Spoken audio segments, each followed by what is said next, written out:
Thank you and welcome to the show this morning. The topic this morning is the status of HIV and AIDS in Nashville. And we're fortunate to have with us to talk about the status of HIV and AIDS in Nashville, a longtime fighter of HIV and AIDS in Nashville, Mr. RCrowder. And many of you might recall that Mr. Crowder has been with us not only on many other shows, but he also is the founder of a very, very important anti-HIV AIDS organization called StreetWorks. And Mr. Crowder, let me welcome you to the show this morning and to tell you how delighted we are to have you and to tell you how glad we are to have you in this seat, because it's been quite a number of months since we've had a good HIV AIDS show. And some folks are saying that HIV and AIDS might be disappearing or whatever. So let's talk about first about you and your background, and then by perhaps the second segment we'll get into the status of AIDS. But more than anything, let's talk about RCrowder first. Okay, as you said, I'm RCrowder. I'm the founder and the CEO of StreetWorks. StreetWorks is a nonprofit agency that's been around for almost 20 years. We started in '97.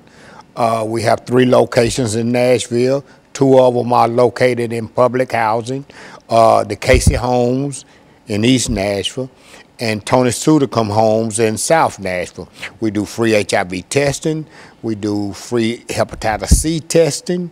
We provide a multitude of direct support services for people living with HIV and people who are actively using drugs. So we work, and the name comes because we work the streets. We work the streets a lot at night to prevent new infections of HIV and hepatitis C.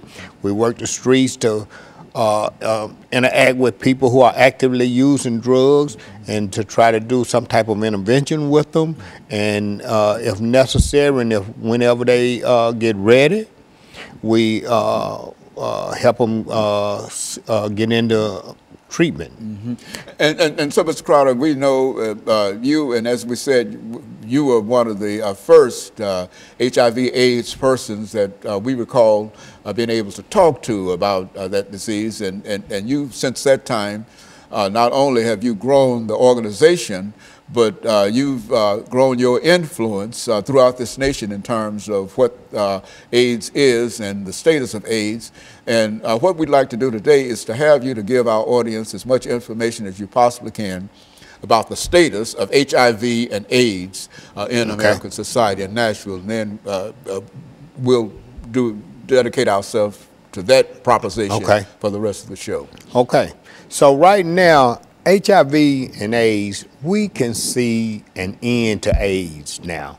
An end to AIDS is in sight now. There are cities, particularly New York, has a plan called End AIDS by 2020.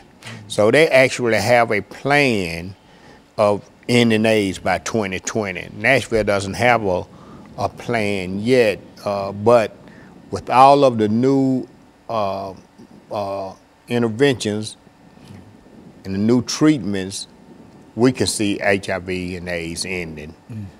You know. Well, you know what, I think when you first came to us, Mr. Crowder, that was several years ago when this was a real disease and people were having all kinds of problems in reference to it.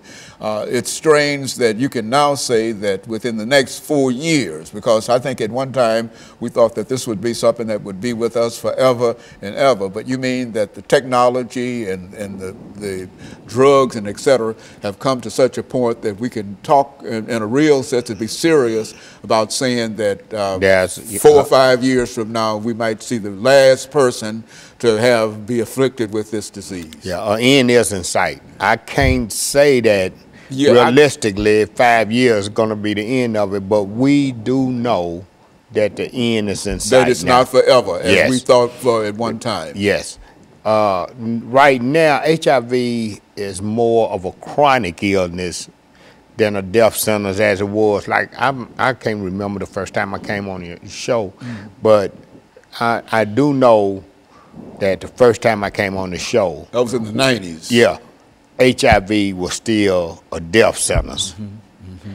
If you got HIV, you was gonna die with it. That's right. Now, they treating HIV as a chronic illness, and what they are doing is, if they can get the viral load to undetectable, then your chances of transmitting the virus is slim and none. So a person who has HIV in an undetectable viral load, their chances of transmitting it to their sexual partner is slim and none. Okay, and so what we're going to do, we're going to take our first commercial break. Okay. And we're going to be back with our audience following this very, very short commercial break.